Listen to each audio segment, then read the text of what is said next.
اس ذات کا نام ہے کہ جن کی زندگی اگر گزر رہی ہے، جن کی زندگی اگر گزر رہی ہے تو نبی کی نعت لکھنے اور پڑھنے، لیکن ایک وقت ایسا آیا آپ کے جسم پر فالج پڑ جاتا ہے۔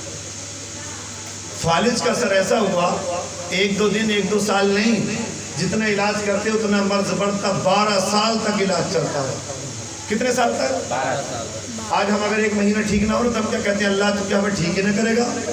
ایسی باتیں کہتے نہیں کہتے؟ 12 سال تک علاج چلتا رہا، اور 12 سال کے بعد ڈاکٹروں نے کہہ دیا گھر والوں سے گھر لے جائیے، یہ نہیں بچ پائیں گے۔ گھر والے گھر لے آئے، ظاہر سی بات ہے گھر کے کسی سدسیہ کو ڈاکٹر لکھ دے یہ نہیں بچ پائیں گے، سارے خاندان کی ہوش اڑ جاتی ہے۔ گھر والوں نے رونا شروع کر دیا، لیکن یہ نبی کا دیوانہ ہے، عاشق رسول مسکرا رہا ہے، سبحان اللہ۔ گھر والوں نے کہا مولانا مسکراتے کیوں ہو؟ تو امام بوصیری نے کہا تھا اے میرے گھر والوں یہ بتاؤ تم روتے کیوں ہو؟ تو گھر والوں نے کہا ہم تو اس لیے رو رہے ہیں، ہم بتانا نہ چاہتے تو پوچھنا چاہتے تو سنو۔ ڈاکٹروں نے جواب دے دیا آپ نہیں بچ پائیں گے، لا علاج ہو گیا۔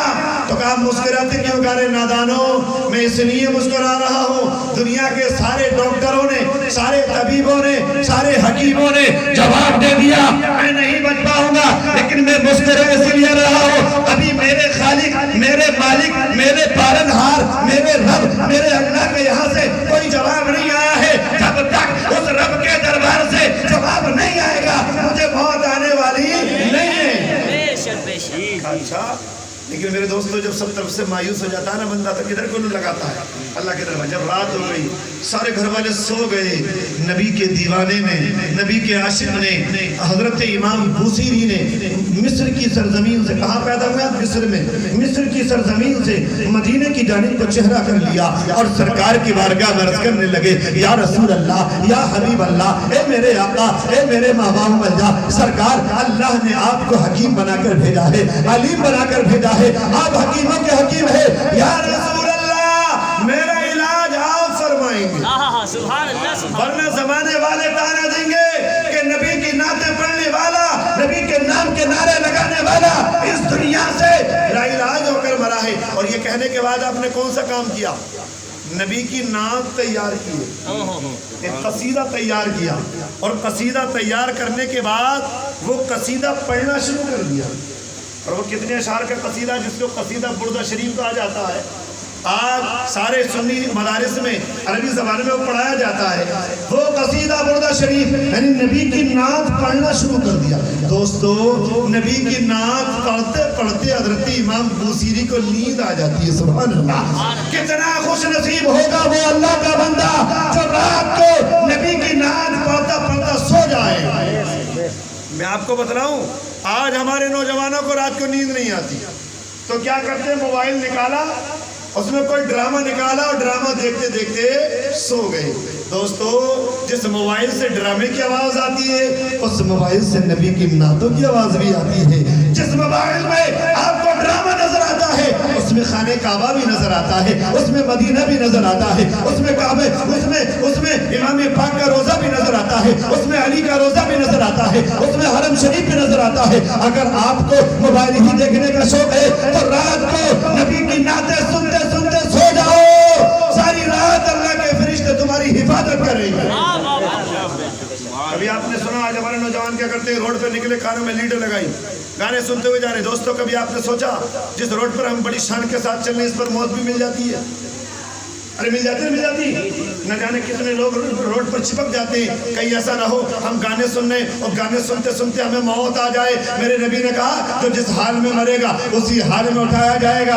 اگر تمہیں سننے کا شوق ہے تو بڑی پیاری پیاری آوازوں میں نعتوں کی آوازیں آتی ہیں، تم نبی کی نعتیں سنتے سنتے جایا کرو۔ ہو سکتا ہے کوئی مصیبت تم سے ٹکرانا چاہتی ہو، نبی کی نعت اس کے درمیان حجاب بن جائے، آپ مصیبت سے بچ جائیں گے۔ تو میں کیا عرض کر رہا تھا کہ نبی کا دیوانہ حضرت امام بوصیری سرکار کی نعت پڑھتے پڑھتے سو گئے۔ اب جیسے ہی سوئے یہ والی آنکھ بند ہوئی، دل کی آنکھ کھل گئی تو کیا دیکھا؟ جس سرکار کی تعریف کرتے کرتے سوئے تھے اس آقا کا خواب میں دیدار ہو جاتا ہے، آقا تشریف لے آتے ہیں۔ امام بوصیری 12 سال سے بیمار تھے، چائے پر پہ پڑے ہوئے تھے، لیکن جب سرکار کا دیدار ہوا ہاتھ باندھ کر کھڑے ہو گئے بوسیری میری نعت سناؤ. کیا کہا؟ بوسیری مجھے میری. اب بتاؤ ذرا نبی کی نعت سننا کس کی سنت ہوا؟ بتاؤ. خود نبی کی سنت ہوا نہیں؟ اور نبی کی نعت پڑھنا غلاموں کی سنت ہوا. تو امام بوسیری جانتے ہو کیا عرض کرتے ہیں؟ یا رسول اللہ کون سی والی سناؤں؟ کیا کہا؟ کیوں؟ امام بوسیری کا عقیدہ یہ تھا کہ میں سرکار کے وصال سے 700-600 سال بعد پیدا ہوا ہوں، لیکن ایمان یہ ہے جتنی نعتیں پڑھتا ہوں لکھتا ہوں سرکار سب کو سنتے ہیں. کبھی تو یہ کہا کون سی والی سناؤں؟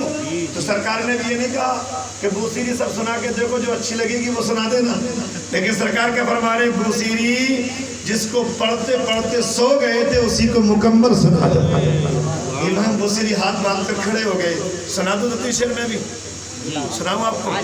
جانتے ہو یہ ایسا کلام ہے، ایسا مقبول کلام ہے کہ امام بوسیری نے پڑھا تھا، قیامت تک ہر مدرسے میں پڑھایا جاتا ہے اور پڑھایا جاتا رہے گا.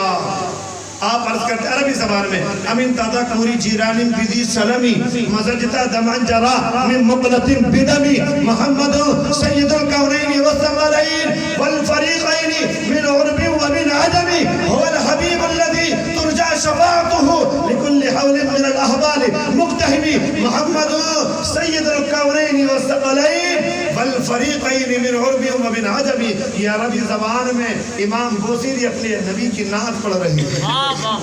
اور جب نعت پڑھتے پڑھتے رک گیا، مکمل ہو گیا کلام. ایک تو شعر کا کلام نہیں ہے، 161 اشعار کا کلام ہے. کتنے اشعار ہیں؟ میرے پاس کتاب موجود ہے عربی زبان، 161 اشعار ہے.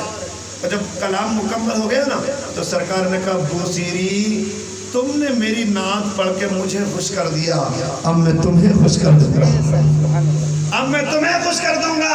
امام بوسیری عرض کرنے لگے یا رسول اللہ آپ کا کرم ہو. آقا نے فرمایا بوسیری تم نے میری نعت پڑھی، میں تمہیں انعام دوں گا، میں تمہیں خوش کر دوں گا. بوسیری سمجھ گئے آقا کچھ نہ کچھ تحفہ دیں گے. عرض کرنے لگے یا رسول اللہ یا حبیب اللہ، اے آقا 12 سال سے بیمار ہوں، آج نعت پڑھنے کے بدلے میں مجھے صحت عطا کر دو.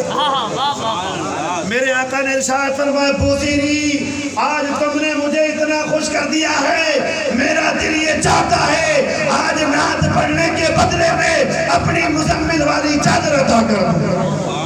بتاؤ کیا لینا چاہتے ہو؟ چادر لوگے یا صحت لوگے؟ مسئلہ کر رہا ہو گیا نہیں. ایک طرف تو چادر ہے، ایک طرف صحت ہے. عقل نے کہا 12 سال سے بیمار ہے، صحت لے لے. عشق نے کہا ارے نادان صحت ملے یا نہ ملے چادر لے لے. لیکن عقیدے نے فیصلہ کیا ارے نادان یہ تو وہ دربار ہے جتنا مانگ لے گا سب مل جائے گا. عرض کرنے لگے یا رسول اللہ یا حبیب اللہ، اے میرے آقا اے میرے بابا و بلجا، سرکار انعام تو آپ کو دینا ہے، چادر اپنی مرضی سے دے دو، صحت میری مرضی سے دے دو.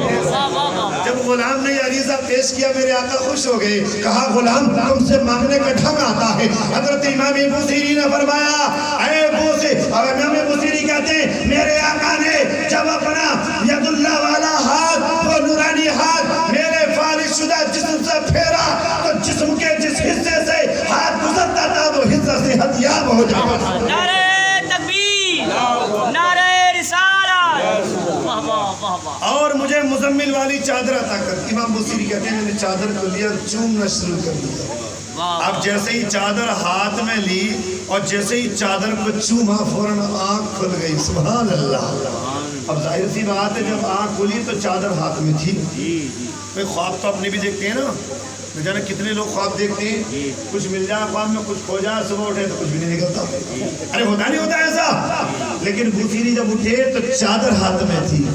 کبھی ادھر دیکھتے کبھی ادھر دیکھتے، کبھی پیر چلاتے کبھی ہاتھ چلاتے. سوچنے لگے یار خواب ہے یا حقیقت ہے. پھر آواز دی عقیدے نے اے بوسیری اب تک تو نے خواب میں دنیا داروں کو دیکھا ہے، ساری زندگی کے خواب تیرے جھوٹے ہو سکتے ہیں، لیکن آج تو نے خواب میں ساری کائنات کے سردار کو دیکھا ہے. اور میرے نبی کا فرمان ہے جس نے خواب میں مجھے دیکھا اس کا خواب جھوٹا نہیں ہو سکتا، اس لیے کہ میری شکل میں کوئی اور نہیں آ سکتا. بوسیری نے فوراً وضو کیا، نماز تہجد پڑھی، اذان فجر ہوئی، چادر کو لیا، مسجد میں چلے گئے، نماز جماعت کے ساتھ پڑھ رہے، نمازیوں نے دیکھا یہ تو وہی مولانا ہے جو 12 سال سے چارپائی پہ پڑھے ہیں، آج نماز جماعت کے ساتھ پڑھ رہے ہیں۔ نمازی حیران ہو گئے، نماز پڑھی، پھر اس چادر کا چوما، دروازے پر آئے۔ تاریخ میں آتا ہے اسی علاقے کے بزرگ مصر کے حضرت ابو الرجا صدیق جو دروازے پر کھڑے ہوئے ہیں، اس وقت کے پیر صاحب جو دروازے پر کھڑے ہوئے ہیں، وہ کہتے ہیں اے مولانا ادھر آؤ ادھر آؤ۔ قریب گئے، کہا حضور فرمائیے کیا حکم ہے؟ کہا مولانا مجھے نبی کی ایک نعت سنا دو۔ کہا کون سی والی سناؤں؟ کہا وہی سناؤ جو رات سرکار کو سنا رہے ہیں۔ کہا سناؤں گا بعد میں، پہلے یہ بتاؤ کسی سے میں نے خواب بیان نہیں کیا، آپ کو کیسے معلوم ہو گیا؟ تو اللہ کے برگزیدہ بندے نے کہا تھا اے بوزیری، جس جگہ پر کھڑے ہو کر نبی کی نعت پڑھ رہے تھے آقا موجود تھے، اور آقا ہی نہیں اس علاقے کے سارے ولی موجود تھے۔ نبی جھوم رہے تھے، کائنات جھوم رہی تھی۔ تو پتہ چلا کہ جس گھر میں نبی کی نعت کا جلسہ سجایا جاتا ہے اس علاقے کے بزرگ بھی وہاں تشریف لاتے ہیں، اللہ کے ولی بھی تشریف لاتے ہیں اور اپنے آقا کے جلسے میں نبی کی نعتیں سنتے ہیں۔ اس لیے دوستو آج اس خوشی کے موقع پر ہم نے نبی کے نام کا جلسہ سجایا تاکہ اللہ ہماری خوشیوں میں اور برکتیں عطا فرمائے۔ آج ایک بات اور میں بتا کے جلد بات کو سمیٹ رہا ہوں۔ آج اس خوشی کے موقع پر کیا کرتے ہیں؟ یار مزہ نہیں آ رہا، کیا کہتے ہیں آج؟ جیسے ابھی ہمیں نا ہمارے ساجد بھائی پورے سلال پور کی بھی دعوت کرتے تھے نا، تو جلسے میں اتنے لوگ ہوتے جتنے یہاں بیٹھے ہیں اس وقت، لیکن ایک پروگرام کرتی ہیں ہماری اسلامی بہن ہے، وہ کیا کرتی ہیں؟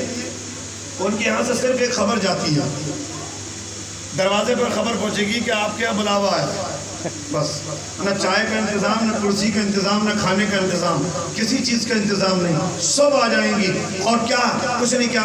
تو میرے دوستو میں یہ کہتا ہوں کیوں وہاں پر شیطان محنت کر رہا، چلو یہاں پر شیطان روک رہا ہے، لیکن دوستو میں اسلامی بہنوں کو یہ پیغام دینا چاہتا ہوں، اس خوشی کے موقع پر ساری اسلامی بہنوں کو بلاؤ، ساری سہیلیوں کو بلاؤ، اپنے رشتہ داروں کو بلاؤ، خاندان والیوں کو بلاؤ، لیکن جب تمہارے گھر میں اکٹھا ہو جائے تو ایک ہماری اسلامی بہن نبی کی نعت پڑھے اور ساری بہنیں سنیں، ایک نبی کی نعت پڑھے، سیرت فاطمہ کو بیان کرے، ساری سنیں، تاکہ ان کا آنا بھی رحمت بن جائے، ان کا جانا بھی رحمت بن جائے، ان کا بیٹھنا بھی عبادت بن جائے اور گھر میں برکتیں ہی برکتیں نازل ہو جائیں۔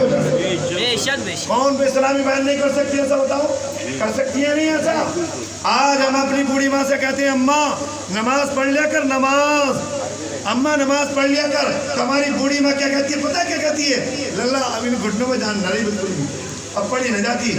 آ جائے پوتے کی منگنی کا وقت یا پوتے کی پیدائش کا وقت آ جائے تو ڈھولک کے لیے پورے محلے میں بھاگ پھرے گی، کہیں مل جائے۔ میرے دوستو میں کہنا یہ چاہتا ہوں کہ اس خوشی کے موقع پر نبی کی نعتیں پڑھا کرو، گیت بھی گاؤ تو نبی کی نعتیں گاؤ، آپ اگر ذکر کرو تو سرکار کا کرو، اس لیے کہ ہائے اے ماں سنو تم اس فاطمہ کی کنیز ہو جس کے بغیر تم جنت میں نہیں جا سکتی۔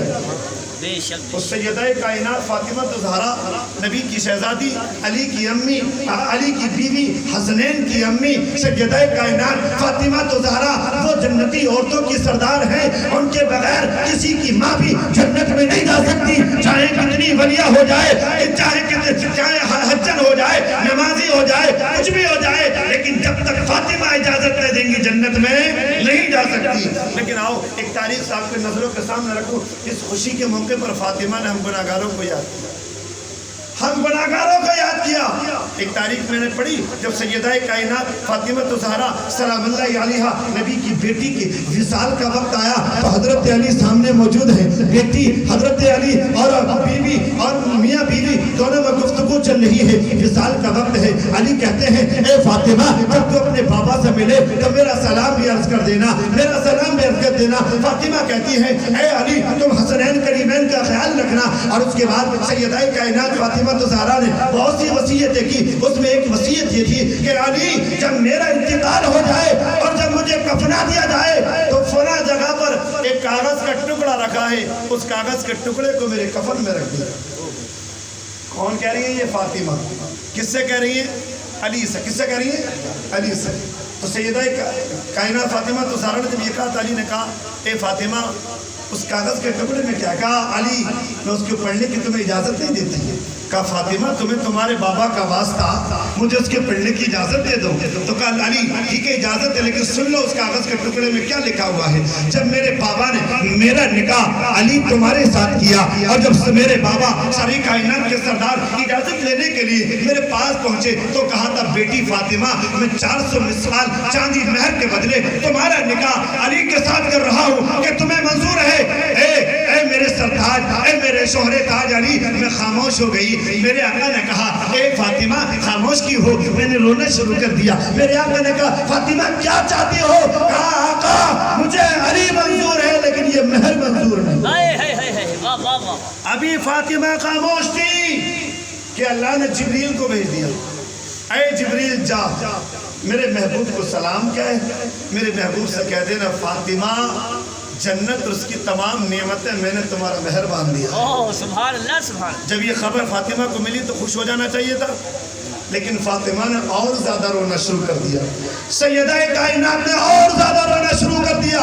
نبی فرماتے فاطمہ اب تو جنت کی ساری نعمتیں تمہارا مہر باندھ دیا گیا ہے، اب تو خوش ہو جاؤ۔ نبی کی بیٹی سیدہ کائنات فاطمہ زہرا اپنی شادی کے وقت میں، نکاح کے وقت میں ہم گناہگاروں کو یاد کرتی ہے۔